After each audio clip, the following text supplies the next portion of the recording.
Avez-vous déjà essayé de faire du squat et ensuite faire du leg press, la presse horizontale, par exemple? Peut-être. Avez-vous déjà essayé de faire l'inverse?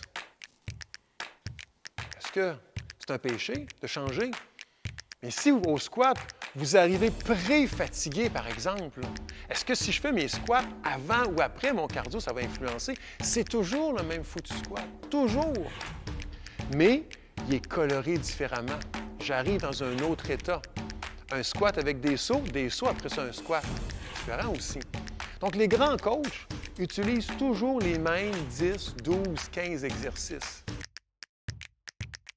Quand on est fatigué, quand ça brûle, les brûlures, la brûlure dans un muscle, ce sont les protons, les H+, les protons.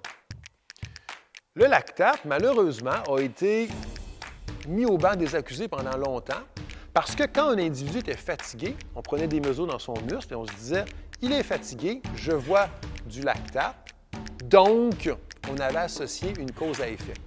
Mais en fait, c'est beaucoup plus les protons qui causent une fatigue musculaire avec un débalancement du pH musculaire. En aucun moment, je ramène mon fémur vers le centre. Donc, l'exercice du sumo squat ne travaille pas les adducteurs.